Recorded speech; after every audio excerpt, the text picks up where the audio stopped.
மகாபாரதம் ஆதிபருவம் உபரிசரன் மற்றும் இந்திர விழா. வைசம்பாயனர் கதையை தொடங்கினார். மன்னன் ஜனமேஜயனே, உபரிசரன் என்று பெயர் கொண்ட ஒரு மன்னன் இருந்தான். அவன் அறத்தின் வழியில் தன்னை முழுமையாக அர்ப்பணித்தவன். அதே சமயம் வேட்டையாடுவதிலும் பெரும் விருப்பம் கொண்டிருந்தான்.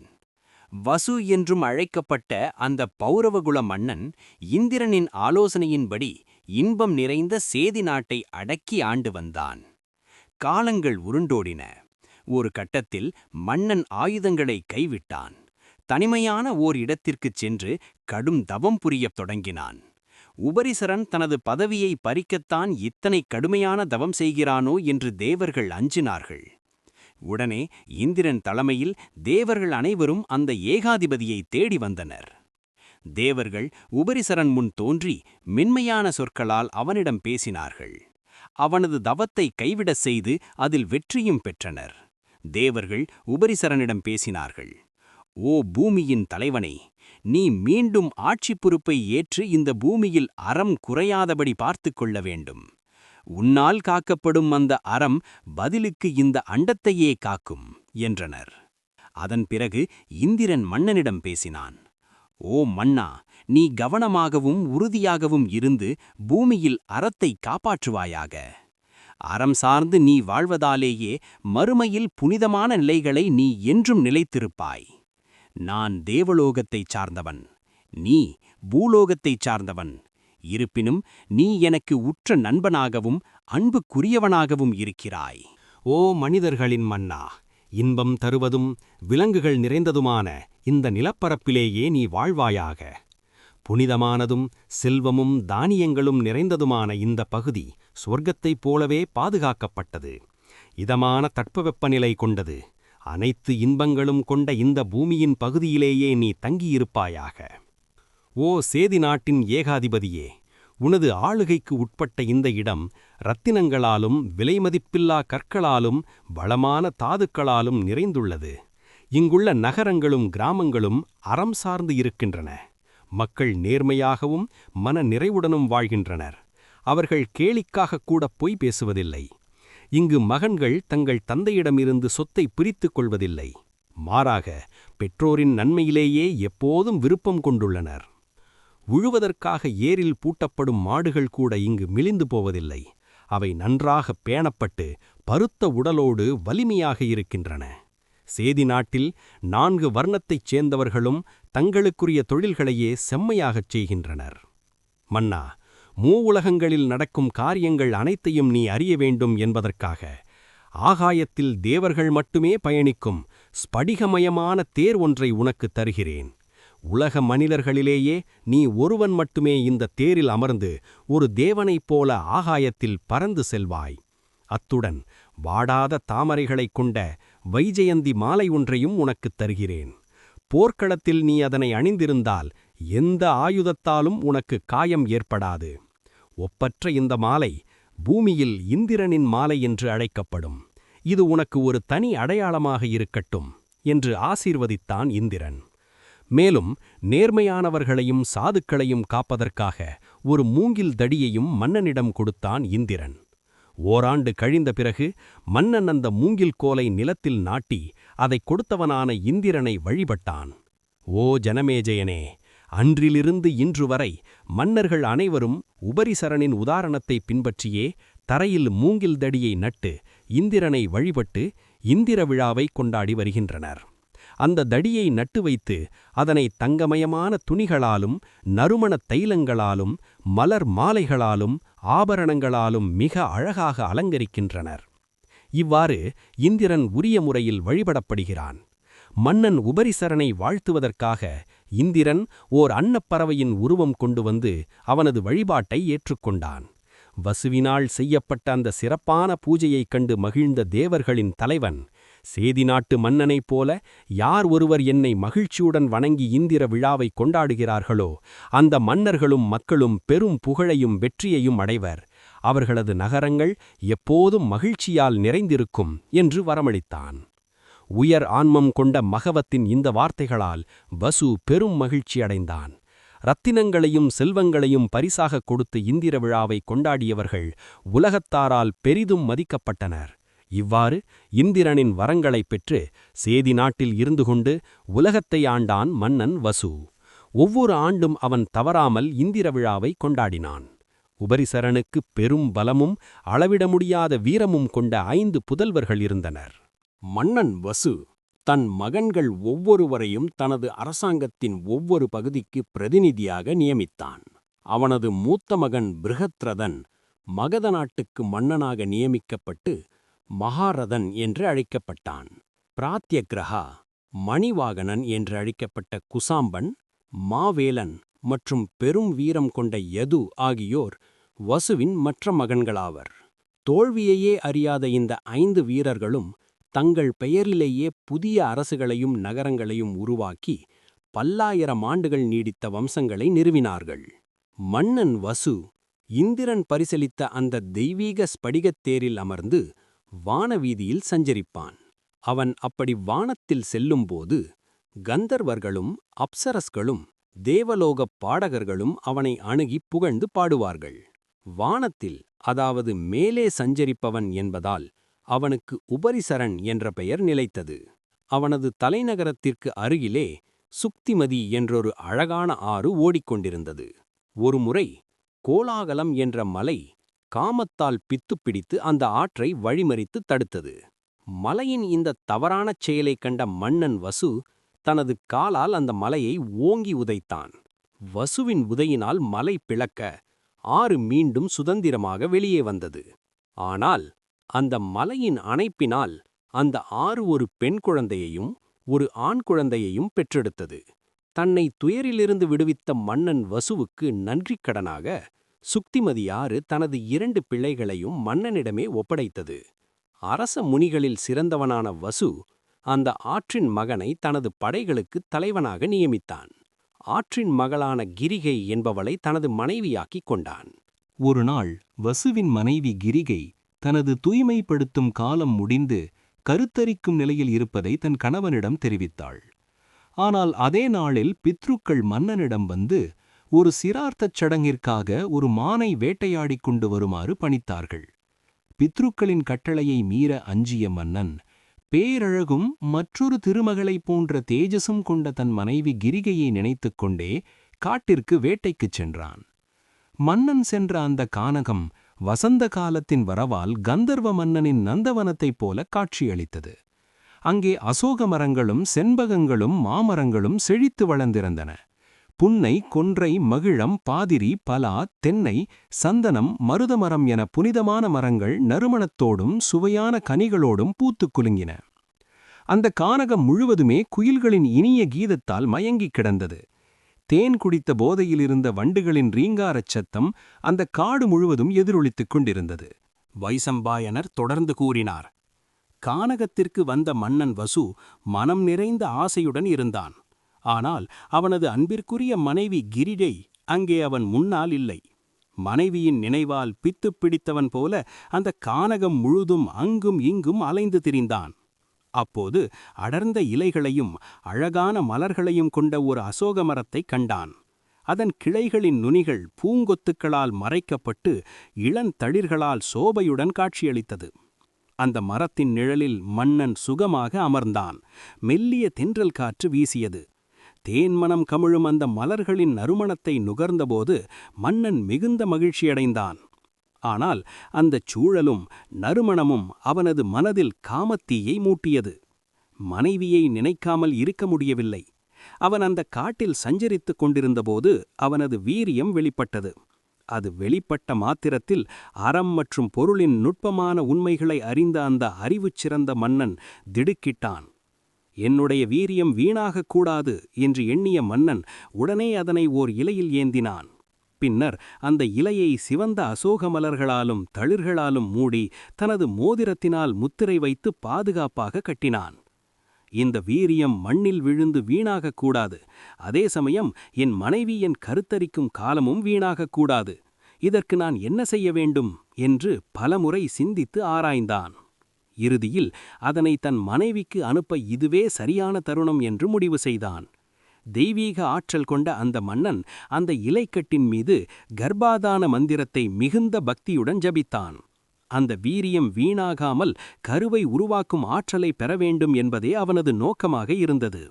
மன்னன் உபரிசரன் தனக்கு மிக அருகே மிக வேகமாக பறக்கக்கூடிய ஒரு பருந்து ஓய்வெடுத்துக் கொண்டிருப்பதைக் கண்டான். தர்மம் மற்றும் அர்த்தம் குறித்த நுட்பமான உண்மைகளை அறிந்த அந்த மன்னன் அந்த பருந்திடம் சென்றான். அன்போடு அதனிடம், இனிமையானவனே, எனது இந்த வித்து அடங்கிய இலைக்கட்டை என் மனைவி கிரிகைக்காக எடுத்துச் செல்வாயாக. அவளிடம் இதைக் கொடு, அவளது கருத்தரிக்கும் காலம் இது என்று கூறி ஒப்படைத்தான்.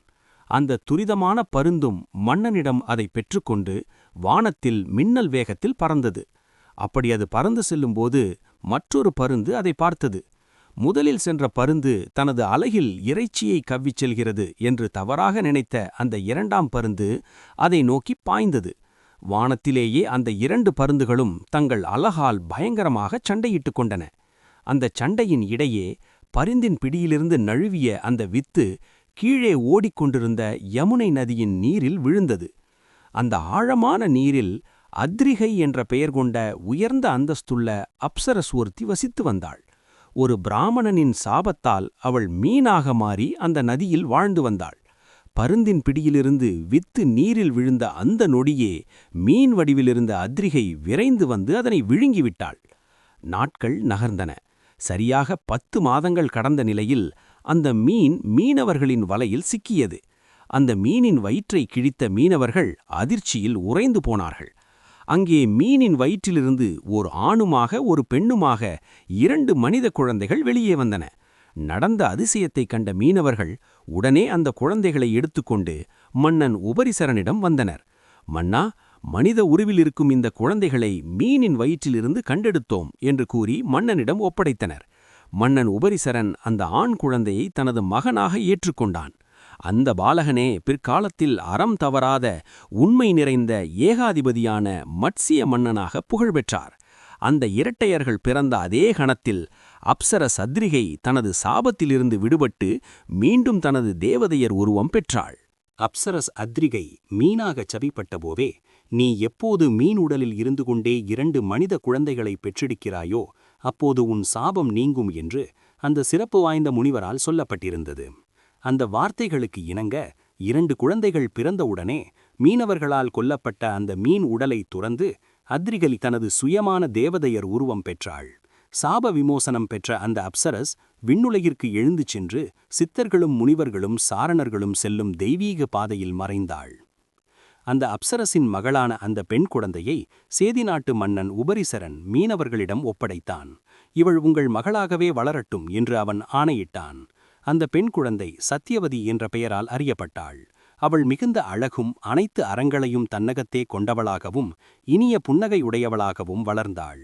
ஆனால் மீனவர்களுடனேயே வளர்ந்ததாலும் மீனின் வயிற்றில் பிறந்ததாலும் அவளது உடலில் மட்டும் மீன் நாற்றம் வீசிக்கொண்டே இருந்தது. அதன் காரணமாகவே அவள் மச்சகந்தி என்று அழைக்கப்பட்டாள்.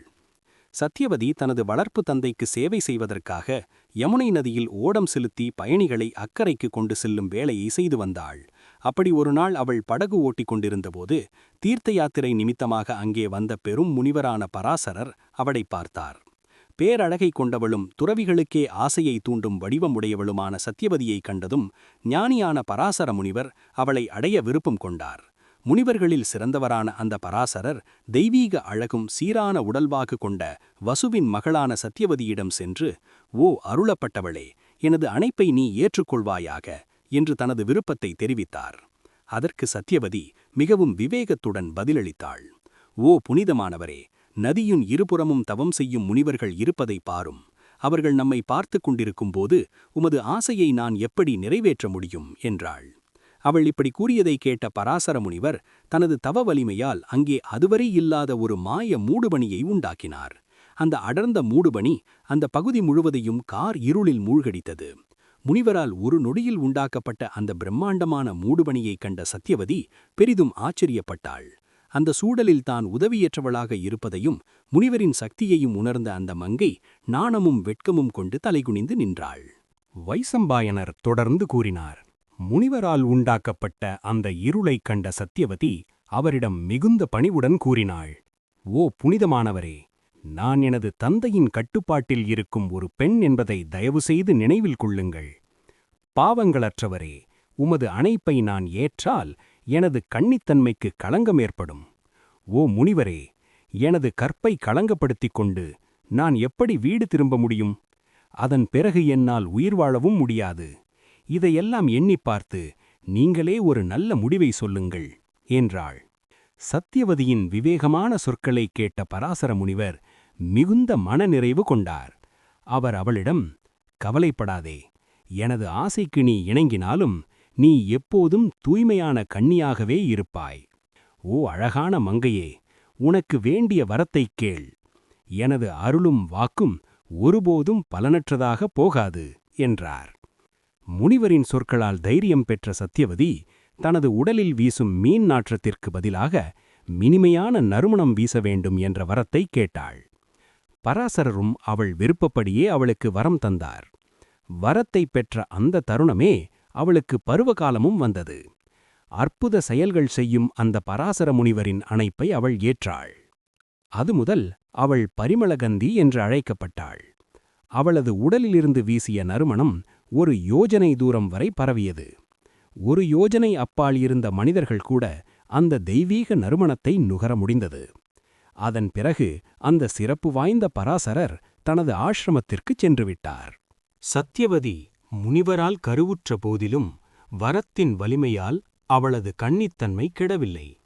யமுனை நதியின் ஒரு தீவில் கருக்கொண்ட அதே நாளில் பெரும் சக்தியைக் கொண்ட ஒரு மகவை பெற்றெடுத்தாள். அந்த பாலகனே மகாமுனிவர் வியாசர். பிறந்தவுடனே வளர்ந்த அந்தச் சிறுவன் தனது தாயின் அனுமதியைப் பெற்று தவத்தில் ஈடுபட முடிவு செய்தான். விடை பெறும்போது தன் தாயிடம், தாயே, எப்போதெல்லாம் உனக்கு துன்பம் வருகிறதோ அப்போது நீ என்னை நினைத்துப் பார். அந்த சமயம் நான் உன் முன் தோன்றுவேன் என்று உறுதியளித்துவிட்டுச் சென்றான். இவ்வாறுதான் பராசர முனிவருக்கும் சத்தியவதிக்கும் வியாசர் மகனாகப் பிறந்தார். அவர் ஒரு தீவில் பிறந்ததால் துவைபாயனர் என்று அழைக்கப்பட்டார். காலப்போக்கில் ஒவ்வொரு யுகத்திலும் அறம் தனது சக்தியை இழப்பதையும் மனிதர்களின் ஆயுளும் பலமும் குறைவதையும் அவர் உணர்ந்தார். அதனால் தேவர்களின் அருளைப் பெறுவதற்காக சிதறிக் கிடந்த வேதங்களை முறைப்படி தொகுத்தார். வேதங்களைத் தொகுத்ததால் அவருக்கு வேதவியாசர் என்ற பெயர் நிலைத்தது. அந்த வரமளிக்கும் சிறந்த வியாசர் சுமந்து, ஜைமினி, பைலர், தனது மகன் சுகர் மற்றும் என்னிடம் வைசம்பாயனருக்கு மகாபாரதத்தை 5வது வேதமாக கற்பித்தார். பாரதம் என்னும் இந்த மாபெரும் தொகுப்பு அவரது சீடர்கள் மூலமாகவும் என் மூலமாகவும் இன்று உலகிற்கு வெளிப்பட்டது. ஆதி பருவம், அறத்தின் வேர்களும் ஓர் அற்புதத் தொடக்கமும். மகாபாரதம் என்னும் மாபெரும் விருட்சம் ஒரு போர்க்களத்தில் தொடங்கவில்லை. அது ஒரு தர்மத்தின் விதையிலிருந்து தொடங்குகிறது. நாம் இதுவரை கண்ட இந்த முதல் பகுதி பிரபஞ்சத்தின் இரகசியங்களையும் இயற்கையின் விதிகளையும் மனித வாழ்வின் அறத்தையும் ஒருங்கே கோர்த்துக் காட்டுகிறது. 1. ஸ்வர்க்கம் மண்ணிற்கு இறங்கி வந்த காலம். மன்னன் உபரிச்சர வசுவின் ஆட்சியில் சேதி நாடு எப்படி இருந்தது தெரியுமா? அங்கே மகன்கள் தந்தையிடம் சொத்தை பிரித்துக் கேட்கவில்லை. மாடுகள் கூட மெலிந்து போகாமல் செழிப்பாக வளர்ந்தன. கேலிக்காக கூட மக்கள் பொய் பேச தயங்கினார்கள். ஒரு நாடு செழிக்க வேண்டுமென்றால் மன்னன் மட்டும் அறத்துடன் இருந்தால் போதாது, மக்களும் அறத்தை சுவாசிக்க வேண்டும் என்பதை இந்த பகுதி உரக்கச் சொல்கிறது. இந்திரன் வழங்கிய அந்த ஸ்படிகத்தேர் என்பது ஒரு மனிதன் அறத்தின் உச்சியை அடையும் போது அவனுக்கு கிட்டும் தெய்வீக அங்கீகாரத்தின் அடையாளம். 2. இயற்கையோடு இயைந்த மர்மங்கள். இந்த பகுதியில் வரும் மிக ஆச்சரியமான நிகழ்வு கோலாகல மலையை மன்னன் உதைத்து நதியை விடுவிப்பது. மலைக்கும் நதிக்கும் பிறந்த குழந்தைகளை மன்னன் அரவணைப்பதும், ஒரு பருந்து தன் அலகில் மன்னனின் வித்தை தாங்கிச் செல்வதும், ஒரு சாபமுற்ற அப்சரஸ் மீனாக மாறி 10 மாதங்கள் கருவை தாங்குவதும் சாதாரண கதைகளல்ல. இவை இந்த பிரபஞ்சத்தில் உள்ள அனைத்து உயிர்களும், மலை, ஆறு, பறவை, மீன் என யாவும் ஒன்றோடொன்று பிணைக்கப்பட்டுள்ளன என்ற உன்னதமான தத்துவத்தை போதிக்கின்றன. சத்யவதி முனிவரால் கருவுற்ற போதிலும் வரத்தின் வலிமையால் அவளது கன்னித்தன்மை கெடவில்லை. யமுனை நதியின் ஒரு தீவில் கருக்கொண்ட அதே நாளில் பெரும் சக்தியைக் கொண்ட ஒரு மகவை பெற்றெடுத்தாள். அந்த பாலகனே மகாமுனிவர் வியாசர். பிறந்தவுடனே வளர்ந்த அந்தச் சிறுவன் தனது தாயின் அனுமதியைப் பெற்று தவத்தில் ஈடுபட முடிவு செய்தான். விடை பெறும்போது தன் தாயிடம், "தாயே, எப்போதெல்லாம் உனக்கு துன்பம் வருகிறதோ அப்போது நீ என்னை நினைத்துப் பார். அந்த சமயம் நான் உன் முன் தோன்றுவேன்" என்று உறுதியளித்துவிட்டுச் சென்றான். இவ்வாறுதான் பராசர முனிவருக்கும் சத்யவதிக்கும் வியாசர் மகனாகப் பிறந்தார். அவர் ஒரு தீவில் பிறந்ததால் துவைபாயனர் என்று அழைக்கப்பட்டார். காலப்போக்கில் ஒவ்வொரு யுகத்திலும் அறம் தனது சக்தியை இழப்பதையும் மனிதர்களின் ஆயுளும் பலமும் குறைவதையும் அவர் உணர்ந்தார். அதனால் தேவர்களின் அருளைப் பெறுவதற்காக சிதறிக் கிடந்த வேதங்களை முறைப்படி தொகுத்தார். வேதங்களைத் தொகுத்ததால் அவருக்கு வேதவியாசர் என்ற பெயர் நிலைத்தது. அந்த வரமளிக்கும் சிறந்த வியாசர் சுமந்து, ஜைமினி, பைலர், தனது மகன் சுகர் மற்றும் என்னிடம் வைசம்பாயனருக்கு மகாபாரதத்தை 5வது வேதமாக கற்பித்தார். பாரதம் என்னும் இந்த மாபெரும் தொகுப்பு அவரது சீடர்கள் மூலமாகவும் என் மூலமாகவும் இன்று உலகிற்கு வெளிப்பட்டது.